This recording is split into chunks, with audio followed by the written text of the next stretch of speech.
السلام عليكم. راح نتبل صدر الدجاج حتى نسوي فاهيتا دجاج. اللي نحتاجه هو صدر دجاج. طبعا كمية صدر الدجاج انتو تحددون، كيلو، كيلوين، نص كيلو، حسب عدد النفرات اللي عندكم، ونقطعه بهالطريقة. كل ما يكون خفيف افضل. شوفوا، كل ما يكون خفيف افضل. طبعا تسيطرون عليه بالتقطيع وهو جامد. فلفل الوان، قشور برتقال، عصير برتقال، زيت، وعندنا هنا 150 غرام ليه. من نريد نتبل ما نحط البهارات. هسه نضيف الزيت مالتنا،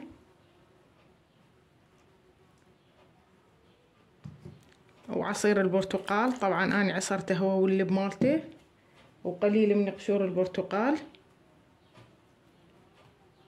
ورشة ملح، ونقلبه ونغطيه فد 3 ساعات 4 ساعات، وبعدين نرجع نشتغل. وهنا عندي رشة حليب باودر. اللي ما عنده حليب باودر يقدر يعني يحط حليب سائل بس لا يكثر. هنا الهدف من التتبيلة يعني تضيف طراوة للصدر، يصير طري. فكل ما نتبله ونتركه فد فترة يطلع طعمه أطيب، بنفس الوقت يكون الصدر طري مو ناشف. هيك التتبيلة مالتنا خلصت. هسه راح نغلفه ونتركه على الكاونتر لأن الجو بارد. بس إذا كان الجو حار نقدر نحطه بآخر سيباية بالثلاجة. هسه هذا صدر الدجاج ورا ما تخمر.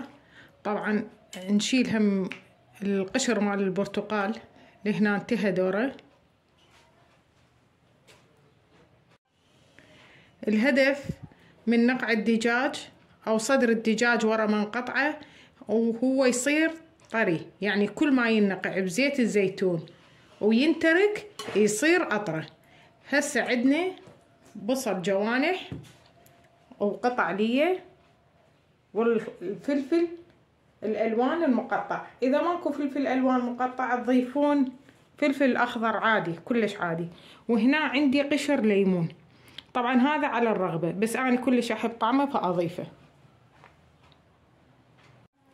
البهارات عندي ثوم باودر مطحون، زعتر، بابريكا باردة، فلفل أسود. هسه عندنا زيت الزيتون بالطاوة، بس اللي راح اسويه قبل ما ابدي بالفاهيتا او بالوقت نفسه اللي ابدي بيه بالفاهيتا، عندنا هاي طاوة فارغة راح احطها على النار وما احط بيها اي شيء ما دام اني اشتغل بالفاهيتا هي على النار. انزل اللية. طبعا هاي اللية اختياري.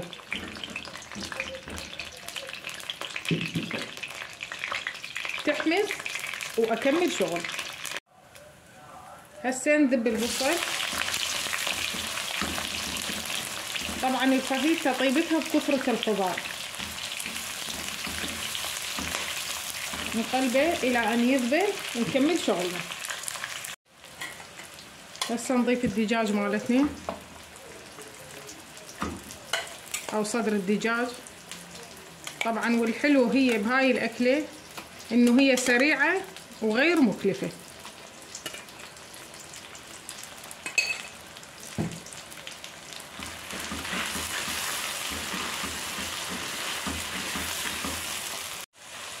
هسه راح نضيف البهارات مالتنا، يعني يستوي الدجاج نص استواء ونضيف البهارات ونقلب.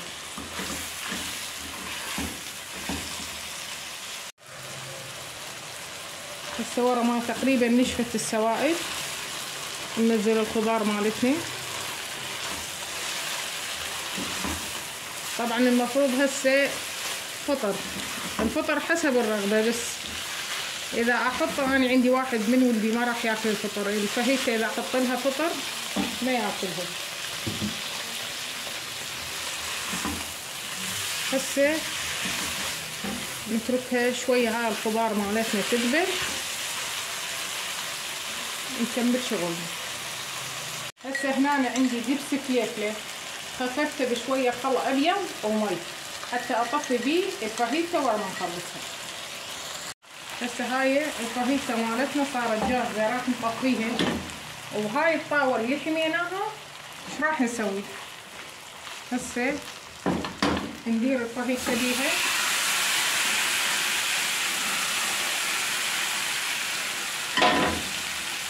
ونطفيها بهذا الصوص اللي سويناه.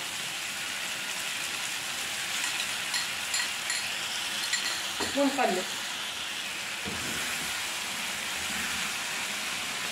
طبعا هاي الحركة تنفع طعم كلش طيب.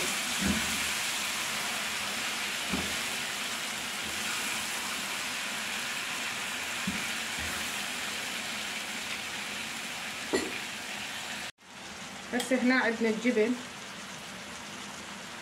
طبعا راح نحط نص نخليه له جبن ونص ما نحط جبن لان مو كلها تاكله.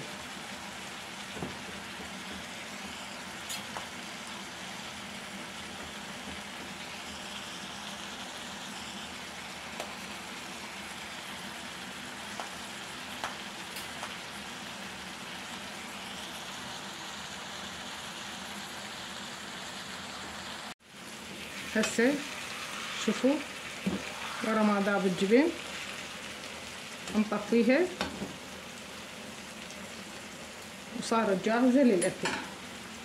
وألف عافية عليكم.